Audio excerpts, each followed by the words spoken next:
All right, hello again. This is Jeff Scott of Blackhawk Technical College. I have been going over the book for the 152-143 Intro to Java Programming class. The book is the Java book, 6th edition, Objects in Java, or whatever the heck it's called, from Tony Gaddis.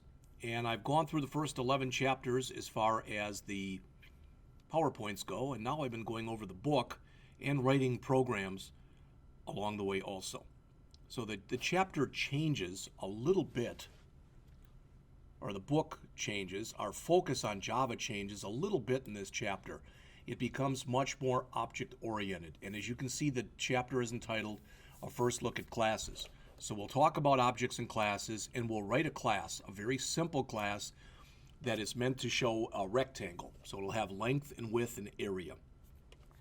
While we do that, we'll be introduced to instance fields and methods, constructors, passing objects as arguments, overloading methods and constructors. We've talked overriding, now it's overloading.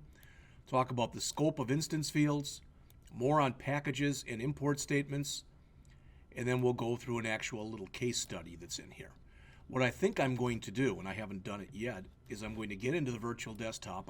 I'm back at Blackhawk. It's Saturday morning, the 19th of December. So I think I'm going to bring up the virtual desktop, and as they are creating this class,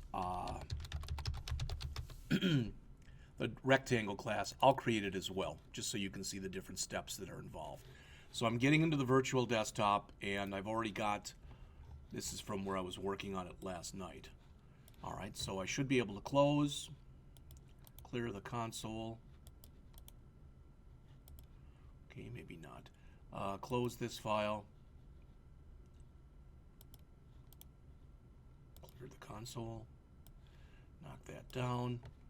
I want to close this file right here, or close this project. And now everything's closed. That's where I want to be. And again, I'm just going to follow along the steps that are in the text. So, an object is an instance of a class. It's created from a class, and it contains both the code that describes the class or its behaviors and the different attributes or fields that are in the class. All right. It says here, with an object-oriented programming language such as Java, you create programs that are made of objects. A couple things about objects. An object can store data. An object can perform operations. The data are typically called fields or attributes. The operations are typically called behaviors or methods.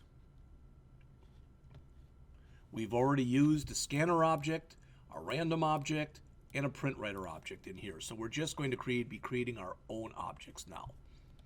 It says objects are useful, but they don't appear magically in the program. First, you have to create a blueprint for the objects, and that blueprint is what's known as a class.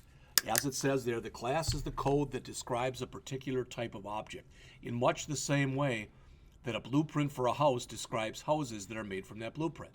Now, each one of these houses that are shown here one could be sided, and one could be unsided, one could be bricked, and one unbricked, one could have red siding, one could have blue siding, etc.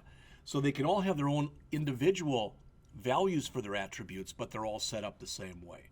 And again, each object that you create from a class is called an instance from a class, and the act of creating an object from a class is called instantiation. All right. And they say we've already done some work with classes already. We did the keyboard and the random and the print file, so they show an example of all these. I'm not going to go through that at all. I just want to go where we start to create our own stuff. All right. Primitive variables versus objects. Well, remember, there are 8 primitive data types that are shown right here, and I've said them to you several times. Byte, short, int, and long are whole numbers. Float and double are numbers that can contain a decimal place. Char and Boolean are non-numeric values. Also remember that if you pass any one of those 8 primitive values into a method, it gets passed by value, so a copy gets passed in. So even if you change the value of that copy inside of the method, once you get back and it returns to the method that called it, it reverts back to its original value. On the other hand, when you work with an object, it says you are typically using two things, the object itself and a reference variable that refers to where that object lives in memory. So when you pass an object, be it an array, in this case a rectangle that we're going to look at in just a minute, but anything that you pass directly into a method, you're passing the address. So any change you make is a permanent change. And that's what they're showing you here. Creating an object requires two steps. You declare a reference variable and you create the object in memory. This is an example. Other than with strings, you typically always use the new operator. So as it says, the first part of that, the random rand, declares a variable named rand that's of type random. The second part, what's on the right-hand side of the equal sign, as mentioned right there, all right, that is initializing rand with an instance of the random class. So, writing a simple class step by step. We're going to create this rectangle class, so let's go back into here and let's do a file, new, Java project. We'll call it rectangle. I don't know what they call it in the book, but it'll be fine. Right mouse click on here, new, you know the drill by now. Package, edu.blackhawk.jscott. Right mouse click on the package, new, class, and it's totally fine to have a class that's called rectangle in a project that's called rectangle. That's fine. Finish. And there's what I have. I did not include a main in there. I don't think we're going to need one for now. You'll see what I mean when we get to that point in a little bit. So what we're saying is the rectangle object will have these two fields. These are known as instance variables. What that means is every time we create a rectangle object, each rectangle object can have its own length and its own width. These are called instance methods. Set width and set length, get length and get width, and get area. Set things are called mutators, get things are called accessors. So we've got 3 accessors and we have 2 mutators. All right, they show you UML here. And if you create a UML diagram, it's a rectangle that's split into thirds. On the top third is the name of the class. In the middle third will be the fields, and those fields are virtually always going to be private, so you'll have a minus before them, minus length and minus width. And here are the methods. And those are usually public, so they have a plus in front of them. So the author says you can start by writing this, public class rectangle, and then when you look at it, it's pretty much what we have, except I have the inclusion of my package statement. All right. So the first thing we want to do is we want to put in our instance variables. So every time we create an instance of a rectangle class, it will have a length and it will have a width. So private double length, private double width. And you'll notice when we look at this, we're not initializing these, okay? And we won't be. We'll have a special method that's called a constructor that we'll use to initialize these. All right. Now, the author has talked about this before, but let's talk about it in a little bit more length and depth of coverage. Private, as it says, the member cannot be specified outside of the code in this class. So, in English, what that means is in between these 2 curly braces, to begin the class rectangle and to end the class rectangle. Since I'm putting in length and width, anything that falls between those curly braces knows about length and knows about width, and I don't have to pass them in. If you make something public, it's available not only within the class, but outside of the class as well. All right. Now, I want to show you something because the author mentions next. He said, let's come in here and do a set length and etc. But what I want to show you is there is a shortcut for doing these things. This is what I want to show you. I could type this in. There's absolutely no problem doing that. But if I don't want to, notice again, I already have two variables. I've got length and I've got width. I'm going to hit enter a couple times here to give me a little room. Now I'm going to, and I have to remember how to do this. It's been a while since I've done it, so you'll have to bear with me. Refactor.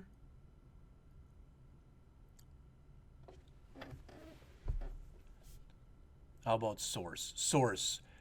Under source, there's generate getters and setters. So I'm going to click that. And it says, do you want gets and sets for length, width, or neither or both? I want them for both. So you'll notice that I've chosen both. And I'm going to make them public. And I can even generate method comments. Okay? So I've done that. Again, let's go back and do it from the beginning. I clicked source. I went down to generate getters and setters. I can either do the select all here, or I can manually, do whatever I want. And I want them to be public, and I want there to be comments. So if I click OK, notice what I got. All right. And there's a lot of neat stuff in here, so I'd like to go over it. First of all, notice it automatically put comments in there for me, which is nice. I wish it'd put a little white space in, which it didn't, but that's still okay. All right, so now I put a little white space between each one. I also, as I've told you, I like my curlies on a separate line, and they don't do that by default in this editor, which is still okay. That's just a little aesthetic work that I'm doing here. All right, so that's all done. I've got my setters done, and I've got my getters done. Notice that when it did this, it did get length, set length, then get width, and set width. Some people like to put all their getters together and then all their setters together. Some people, it's more important that if there's going to be a get and a set with something, all right, that they want them to be together. So in other words, they want their get width and their set width together. It's all a matter of personal preference.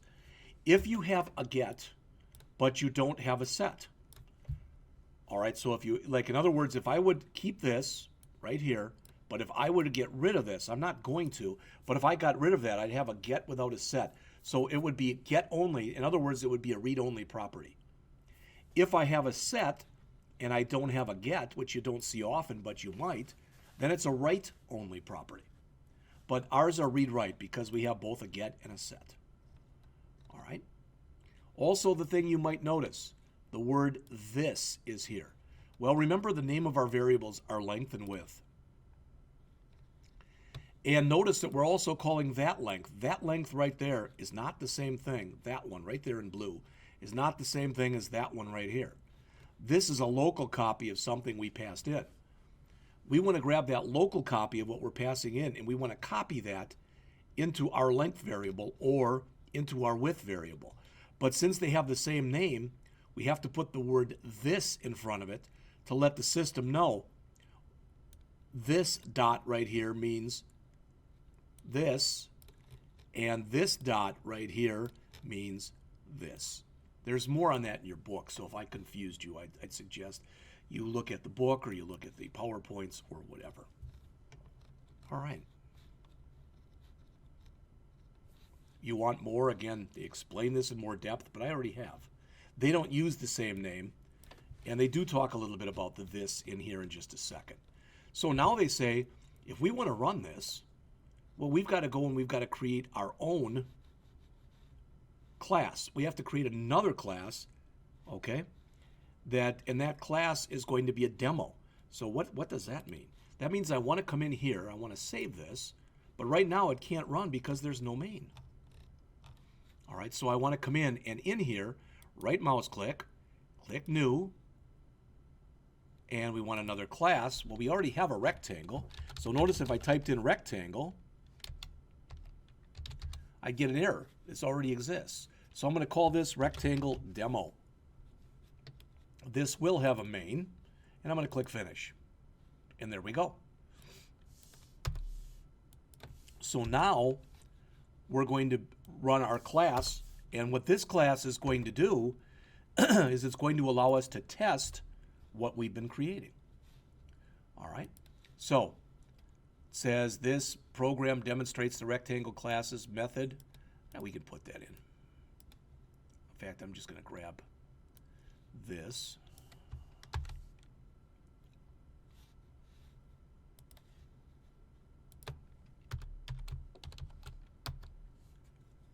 All right, you'll notice it automatically puts an author line in there for me.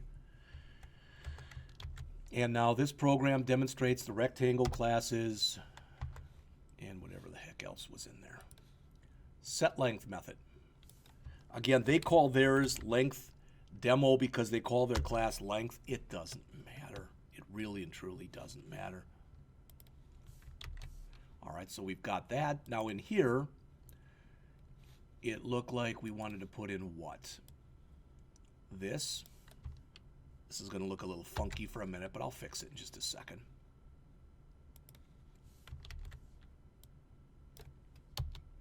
All right, create rectangle object and assign its address to the box variable. So that's what we're going to do next. So I want to do all this stuff that's in here. I'll tell you what I'm going to do. I'm going to grab all this code, copy it to the clipboard, bring up Notepad, paste it in, and then remove all of these.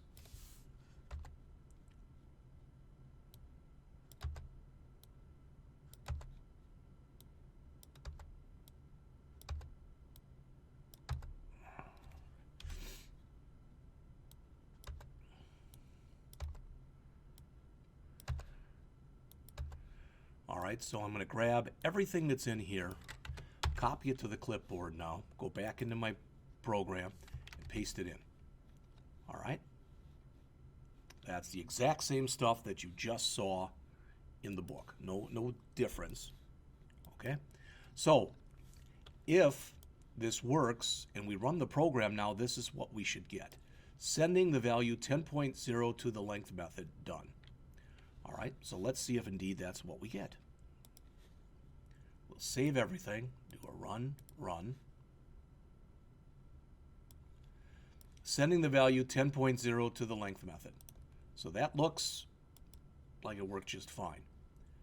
I'm wondering if I can look in the preferences here for the console, if I can also set the, because that is really small, that font size, but for whatever reason it doesn't want to let me reset it, so that's okay. All right, so we've created our first class. So let's take a look in here, and then we'll look at it compared to the actual program too. So it says we must save this as lengthdemo.java. Well, it didn't have to. It was rectangle demo for us. And then we ran it. So let's look at it. It says in here, let's look at each statement in the program's main method. First, we use rectangle box equal rectangle. So what we're saying is we want to create a new variable called box. That variable is of type rectangle, which is not one of our primitive types.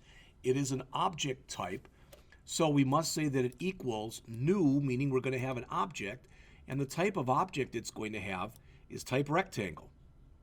These will be the same, and it does not require any parameters. I still need the curly or the parentheses, but it won't require any parameters in this case. We'll change that a little bit later.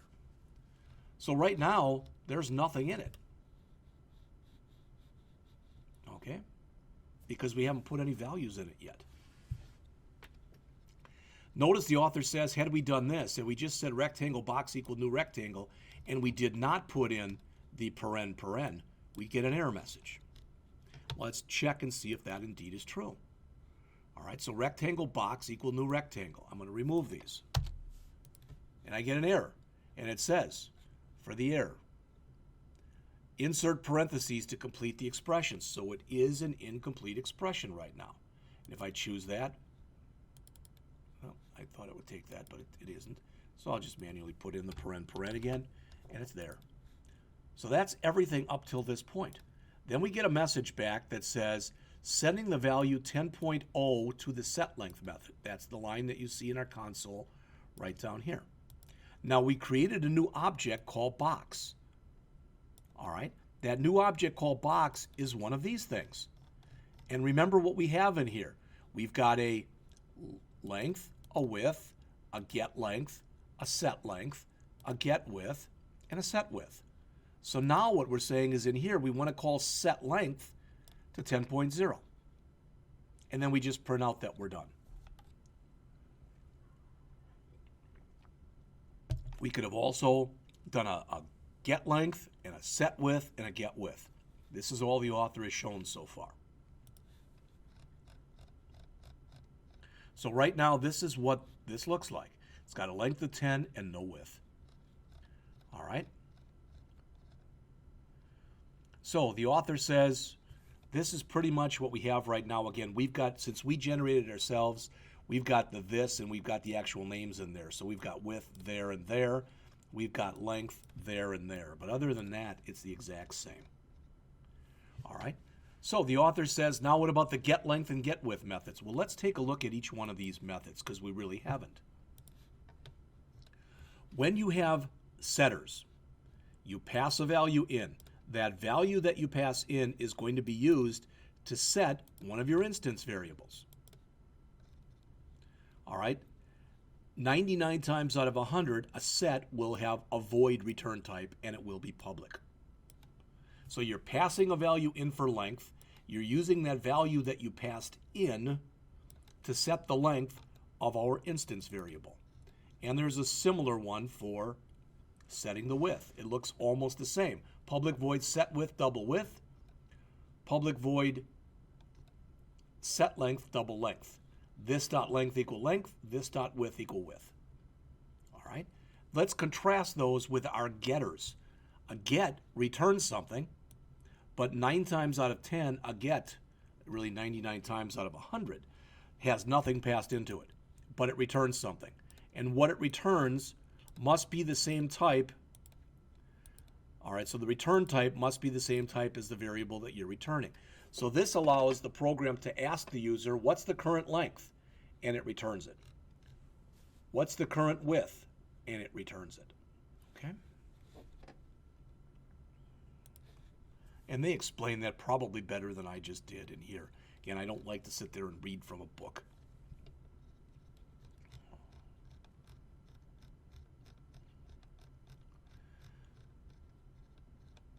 So this is what we've done.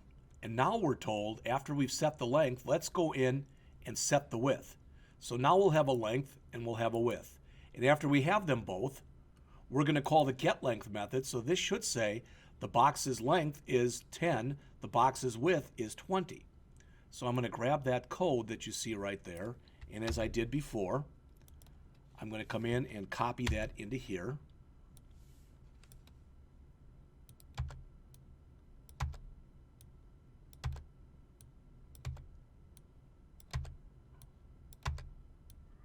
Guess I'm a little lazy this morning, and that's why I'm doing it rather than copying it in myself.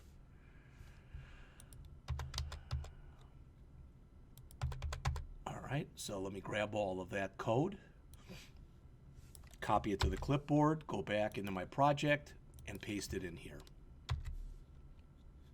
All right, now it's giving me some error messages. Why?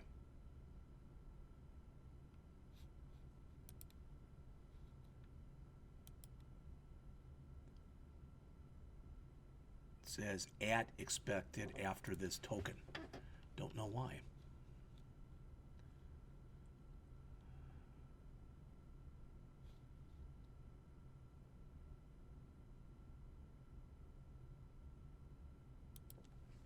Huh.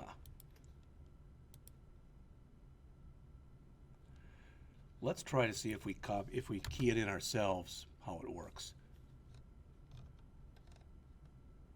Oh, you know what I did? I removed what was there. Let's go to this. All right. Okay, I think I know what the problem is, but we're going to find out right now. Let me go back to here. And that was from yesterday. I don't need that. That was from yesterday. I don't need that. And that was from yesterday. I don't need that. All right. So let's go back to here. I'm going to remove this, and I'm going to grab all of that code that was in there. I think I somehow removed this, and I might have removed that also. So I'm going to grab everything that's in main, everything that's in between the curlies, copy it to the clipboard, and put it in here.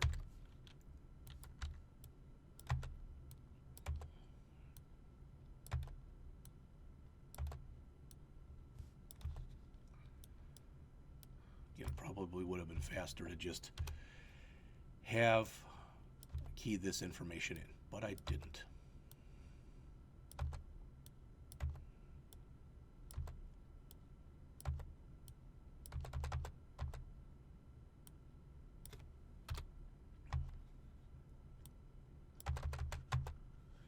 All right, so that should be everything. Copy it, and I'm going to go back into here and paste it in.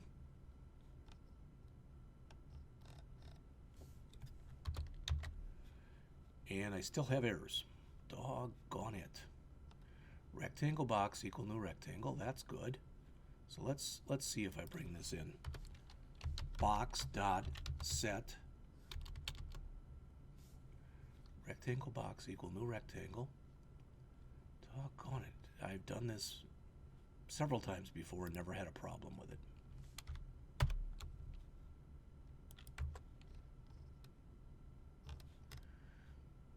Let's see. Boom, boom, boom, boom, boom.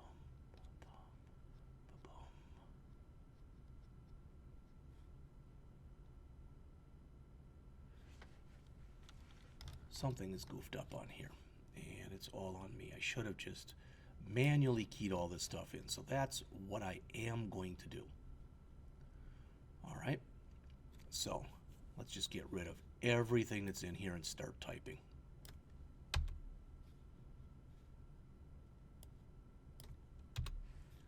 All right, so I've created the new, let me hit enter a few times. I've created the new rectangle object. Boxed, oh, I think I know what it is. All right, I've never compiled the other file. This file has never been compiled. So we do a run on that. Yeah, let's select them all, say okay. That's okay. But I think now it should be all right. So let's try it. Box dot, no. Huh.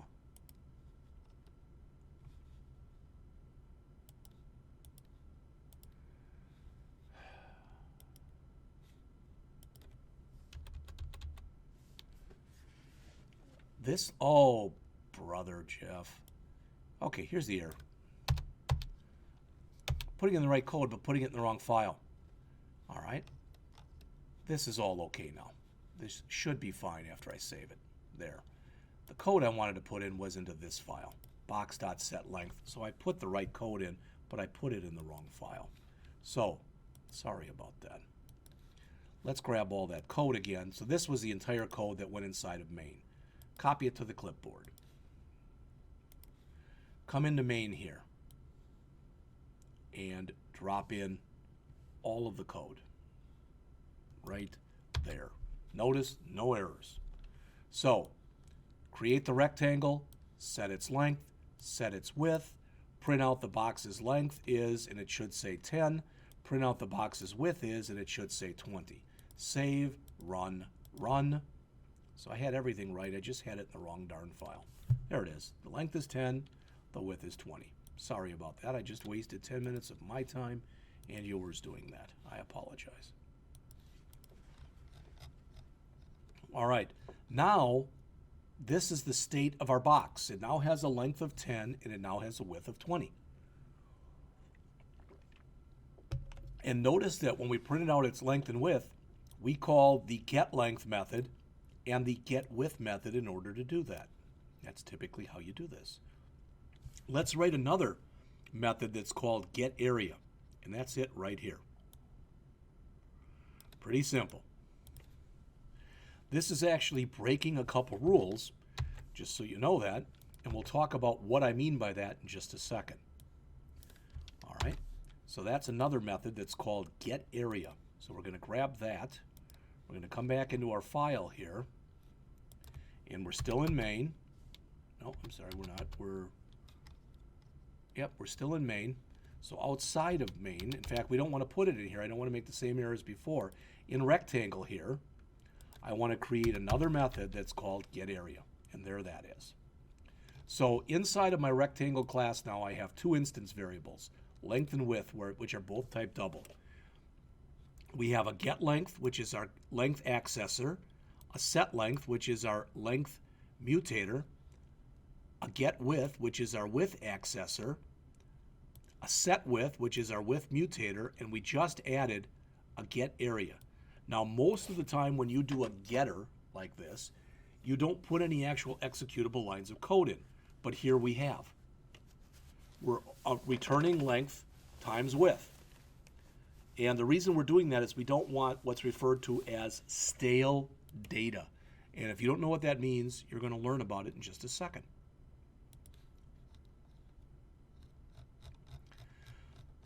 So now we've got our length, we've got our width, our getters and setters, and our area. So now we're going to go back to our demo. And we're going to add this that says display the area. Okay? So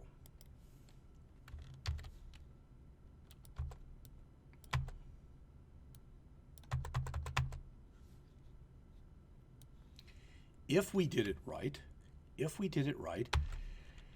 this again goes back into our main, and if we did this correctly, what should happen is it should come back in here and say that the box's area is 200. All right, let's save it, run it, and try it. All right, so we now have the box's length is 10, the box's width is 20, and 10 times 20 gives us the box's area, which is 200. So it's looking fine right now. I already mentioned what accessor and mutators are. Mutators are also called setters. Accessors are also called getters. All right. Now they come in here and they start talking a little object-oriented programming speak, or OOP speak to you. And they mention data hiding. And they say that an object hides its data so that only the class can directly access it. The way that it hides that data is it made it private. And if you noticed, again, remember when we created length and we created width, we made them both private. All right, and that's what the author is talking about right there. All right, this is getting to be way too long of a lecture. So again, here's the thing on stale data if you want to read that. This shows, again, the minus signs, meaning the data is private, the plus signs, meaning that the methods are public. All right. And they also show here the type of data, the return type, and the return type. The author is suggesting here that when you set up your own classes, you might want to lay it out like this, where you have your fields and then have your methods underneath them, and that's a good idea. He gives you another example with a car, and that's all fine. I'm not going to go through that. All right. Each instance of a class has its own fields, which are known as instance fields. So in other words, if we created yet another, so look what we're doing here. We can create a new main right here. Okay? So I'm going to grab all of that code that you see right here, all of it, which is pretty darn big. All right, so I'm going to grab every bit of this. This is going to take a second to do what I want to do here, but that's okay.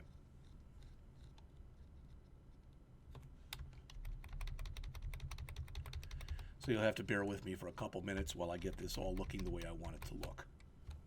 Copy. Maybe it'd work better if I put it into here. I don't know. Okay, so I'm there. And then I've got a copy in these. So that's about 60 lines I have to change here. All right, that's okay. I think, hopefully at least, it'll be worth it when we get to this point. All right, so I've got to do some quick fixing up here. I've got to remove all these numbers.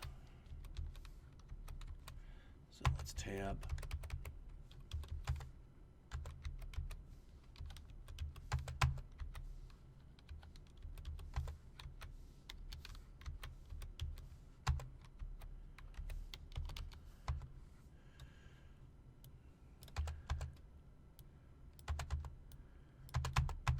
All I'm doing is I'm getting rid of all the garbage that's in here, all these line numbers. I wish the author gave me a way to do this without having to key all this stuff in and do it like this manually, but he doesn't. What I'm trying to show you here is this is going to be my new, quote, main, unquote. What I mean by that is what I'm going to have here is a different main.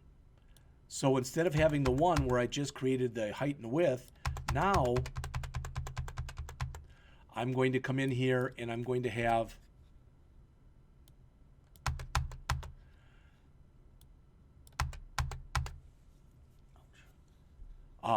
I'm going to come in here and I'm going to have a different main. So in other words, I'm going to be able to use, I'm going to be able to use the same program, the same class, all right, the same rectangle class, but I'm going to be able to use it on two different mains. So in other words, I'm introducing reusability here, which is a good thing.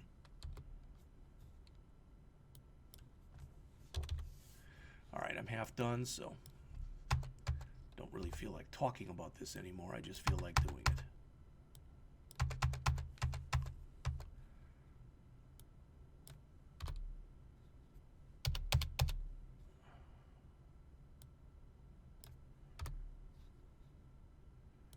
There's a lot of white space I'm purposely putting in here just so that the stuff sticks out and you can see what goes with what, for lack of better verbiage.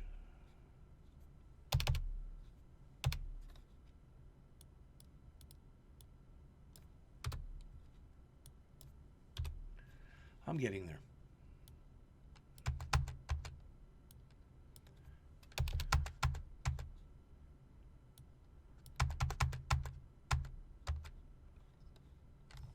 So you can see I'm really laying it out where I have a lot of white space in here, just so you can see everything that's, you know, what goes with what, etc. Hopefully I'm making it a little bit easier for you to understand and not harder for you to understand. All right, so you can see I've got about 15 lines to fix yet.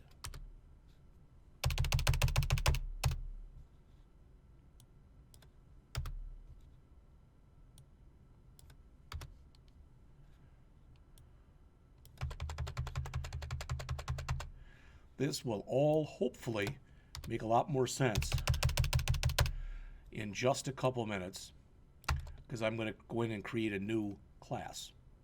All right. Again, getting there.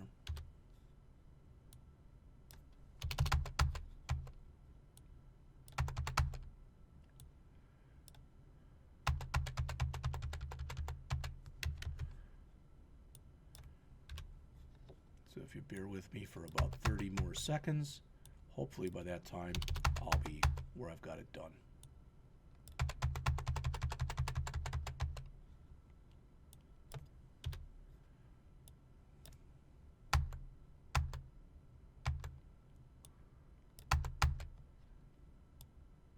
All right, that's everything. All right, Control A, Control C to copy. I'm going to come over here and I'm going to create another class. So I'm going to right mouse click and I'm going to create a new class in here. I can call it whatever I want. I'm going to call it rooms. Maybe it's a dumb name. Oh, what did they call it in here? That's what I should call it. Room areas. Well, I was close. So, room areas. Okay? We don't have to have a main because we're just going to copy all of our stuff in. So with all that there, I'm going to highlight this, remove it, copy in all of our stuff. Good news is there's no errors showing here. All right, so I'm going to save this and I'm going to run it. And let's look at our output. What is the kitchen's length? 15.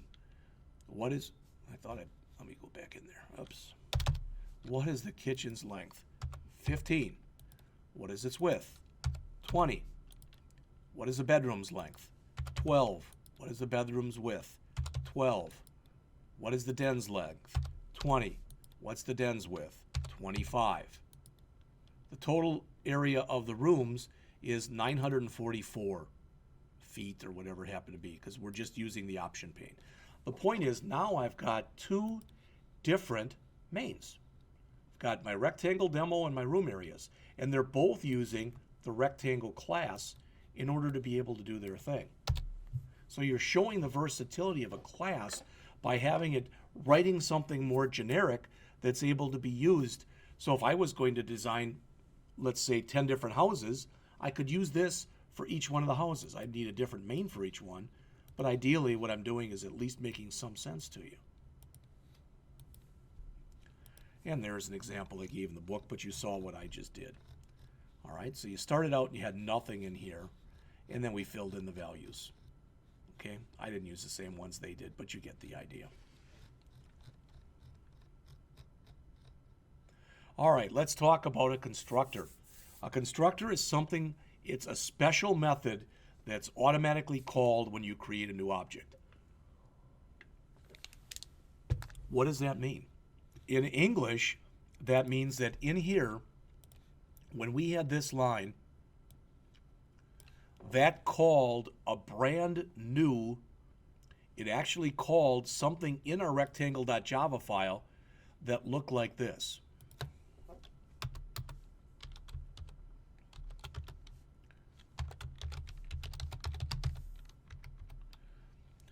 Public rectangle, paren. It called that. Now you go, well, that's not doing anything. Yeah, because we didn't put any code in there. That's called a default constructor. Notice that the constructor has no return type, and it has the same name as the name of the class. And in this case, the constructor does not require any parameters. All right? The constructor is what you typically use to set the value of your instance variables. You're going to see that in just a minute. So what they say in here is, this is what we're going to do. All right? So in other words, we can write the constructor in multiple ways, but what they're saying is we really want to write our constructor so that it's going to accept two values. A double, which is the length, and a double, which is the width. Notice this time I'm giving them different names. And now I can just say length equals len and width equals w. That means take whatever value that I passed in here and assign it to that value right there. Take whatever value I bring in for w and assign it to that value right there. So you use a constructor to give initial values to your instance variables. And that's exactly what the author is talking about there. So now, if I go back and I run my program, I should get an error message. Why? Because remember, I'm going to save this. In my demo, when I said new rectangle, now it's expecting there to be parameters. So let's put in here 10 and 15. Now notice I don't get any error message. In fact, I could put in here 100 and I can put in here 150. I can save this, come back to my rectangle demo and run it, and it says there were errors. So where are the errors? It's in the room areas for the same reason. So that's where the error is. See that? Now I've got to give these values. Let's just say 1, 1, 1, 1, and 1, 1. Just for now. We'll change that in just a bit, just so they've got numbers. Now I can go to my demo and do a run, and I'm going to get the same exact values that I got before. Why don't I get 100 and 150? Because I went back and I reset the length to 10 and I reset the width to 20. Notice if I take those lines and comment them out, my set length and my set width. Now if I comment those out, I should get 100, 150, and then down here, it should say what, like 15,000? So let's see if indeed that's what happens. Run. 100, 150, 15,000. All right? And I'm hoping by me going through enough of these examples, it's making sense to you. All right, the constructor is another method, so you include it inside of your UML diagram. Okay? If you do this rectangle box, what it says is you are declaring a variable here, but you're not initializing it. This is the initialization here. Normally it's done in one line. but it is possible to do it in 2 lines. However, if you've got a line like this, and before you put in a line like this, you attempt to print out a value or do something that's been uninitialized, you'll get a compiler error. All right? What I showed you before was a default constructor. A default constructor literally has nothing in it. If you don't write a constructor, one gets written for you that does absolutely nothing. It'll be just the name of the class, all right, paren, paren, curly brace, curly brace. There'll be nothing in it. You can write your own constructor. What if I wanted this? Let's just grab this right here. All right, I'm going to grab what I had before.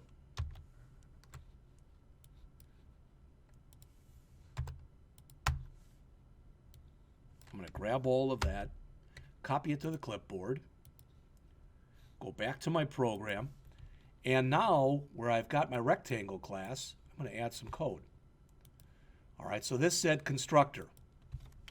So I'm going to change this to constructor with parameters because you can see I've passed in parameters.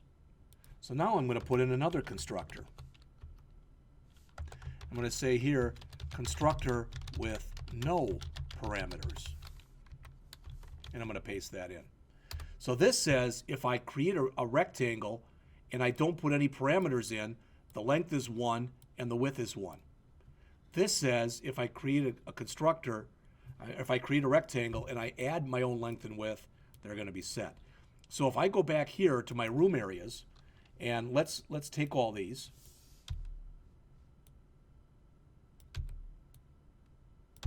And we'll leave them like that. All right? And this is all I want to show you is this. I'm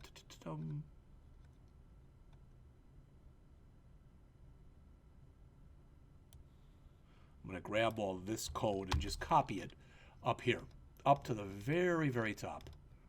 All right, so I'll get rid of it in a second, but I'm going to copy this code in. All right, so now what I've done is I've come in here and I call the parameterless constructor. So that parameterless constructor should set the length and the width equal to 1. All right, so this should make 1 and 1 for the kitchen's length and width, and for the bedrooms, and for the dens. So the total area should be 1 plus 1 plus 1, which is kind of silly because it'll say the total area is 3. But what I'm trying to show you is the fact that now I'm able to come in here and call my parameterless constructors, and there's no problem. All right.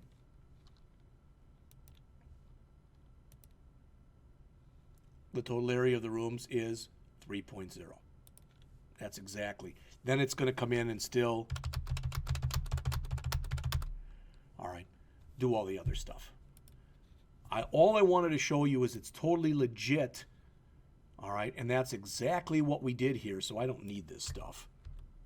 It's totally legit to have 2 different constructors.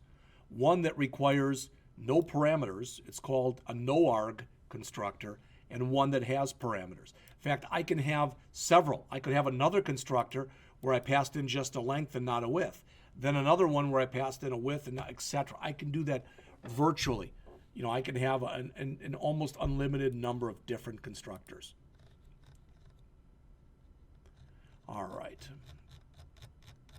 Like I said, this is getting to be a lot longer than I thought it would be, but that's okay. Again, he goes through another example here that's pretty well written. Passing objects as arguments. Remember, when you pass an object into a method, you pass in the address. So any change you make is a permanent change. And that's what they show in this example here. All right.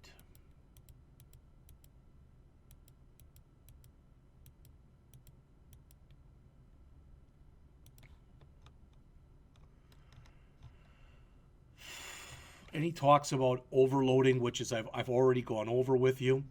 So again, that's the no-arg constructor, and that is the constructor with arguments. And it says that now that you've got it overloaded, you can call it either with no arguments or with arguments. If you call this one with no arguments, then it's going to call this constructor right here and set your length and your width to 0. If you call it with arguments for length and width, it's going to call this constructor. And that's exactly what the author is trying to say here. All right, then he talks a little bit about a bank account class here, and he says this bank account is going to have this stuff. It's a simulated bank account, so it'll have a balance.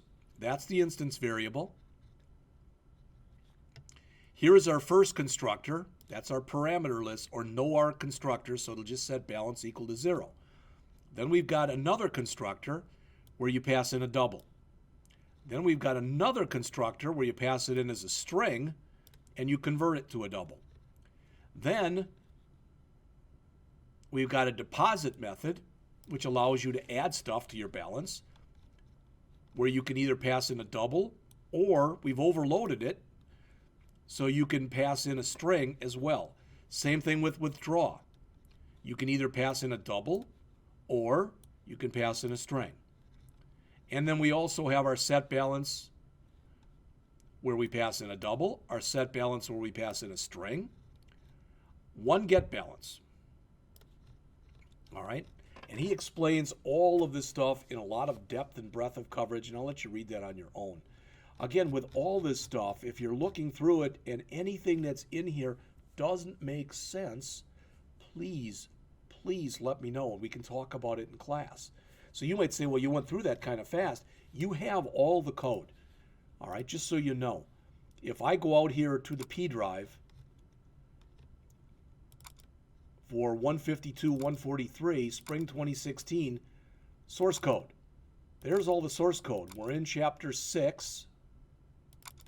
So there's the rectangle built in different things, and there's the bank account. So you've got all of the code that the author provides. I'm just providing some of my own examples as well, but you have all of that code. Overloaded methods rather makes classes more useful. Well, it makes them more versatile because, as it says here, an object's purpose is to provide a specific service. You're trying to make it as easy as possible to provide that service. All right? Instance fields are available to all of a class's instance methods without you having to pass them. Now, they talk about shadowing here. This is a little bit confusing, so let me show it to you. What the author is saying is up here, we've got a length and we've got a width. All right, those are our instance variables. If we came down here and we created a brand new variable down here, I'm going to take this line right here and I'm just going to comment it out right now. If we could create our own, we could say int length equals 343. What I want you to see is when I do this, I don't get an error. That length that we're creating is a local variable that just exists inside of here. It's not that variable anymore. Notice that was a double and I made that an int. Totally legit. This local variable does what's called shadows the other variable, so you don't see the other one. As far as the program's concerned, it doesn't even exist. All right, I think this is just about it for the chapter. I think it pretty much ends here on packages and import statements. The Java API is organized into packages. The import statement allows you to add packages to your program. You've done things like import java.util.scanner, import java.io.star, import java.util.random. All right. And you can do things, but if I'm going to import a bunch of stuff from util, so if I'm going to import util.scanner, util.random, let's say I do 10 of these. I can just say util java.util.star, and then it'll give me everything that's underneath that if I want to do that. Sometimes it makes sense to do that, sometimes it doesn't. But it's like anything, all right? Recently, I got, for the first time since I was 18 years old, I bought myself a new car. And it's taken a while to really understand. I've got almost 2,000 miles on it now. The not so much the look of the car, but the feel of the car. And in much the same way, you learn to do a lot of this stuff by just trial and error and practicing. All right?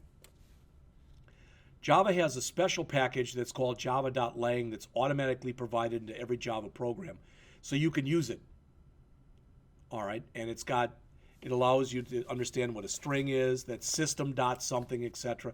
So you don't have to do anything special to use it. Some of the other APIs that you're most likely to use are shown here in table 6.2 on the bottom of page 383. The author says if you go to Appendix H, that you can get a more detailed look at packages. Well, with what I mentioned to you before, all right, so if we go out here, and we go to Appendix H, I don't know why they said H, but it looks like it at least. I don't think it's Appendix H.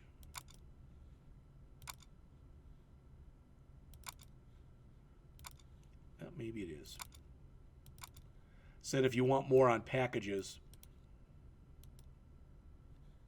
package vehicles, all right.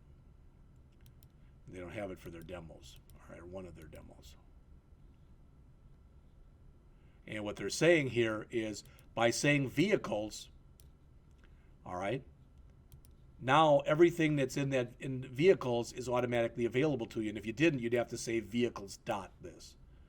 All right, so I think that's what he's trying to show you, is that it's a little bit easier to work with by using packages.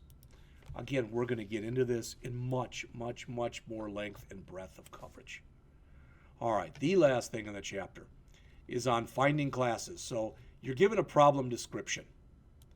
All right, so here's your project description right here. What you start with is you look at the nouns that are in there. Cars, for example. Mercedes, Porsche, BMW. When at a first pass, everything that's a noun is going to possibly become a class. Possibly. It might also be an object. For instance, a Mercedes is an object of class car. So is a Porsche, so is a BMW. Then you look at the words that are in here that are verbs, action words. All right.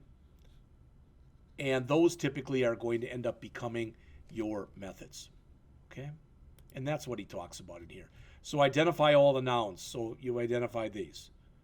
Then you refine it, you go through it, and you say some of them mean the same thing. Car and cars mean the same thing, etc. So you start to cross out what you don't need. All right? Some nouns are going to be objects, so you can cross those out. So we get to basically where we've got just a few different things that are in here. Some of the nouns aren't a class, but they're going to be variables. So when we get done, we've got car, customer, and service quote. Those are going to be our classes. Then we define our responsibilities. So the customer class is going to have to be able to hold the customer's name, address, and phone number. It's going to have to be able to set and get all those. So that becomes our customer class. Then we do a similar thing with cars, and we do a similar thing with service quotes. So the author mentions here, this is only the beginning. You should consider the process that we have discussed as a starting point, and you'll go on as you get more and more comfortable with this.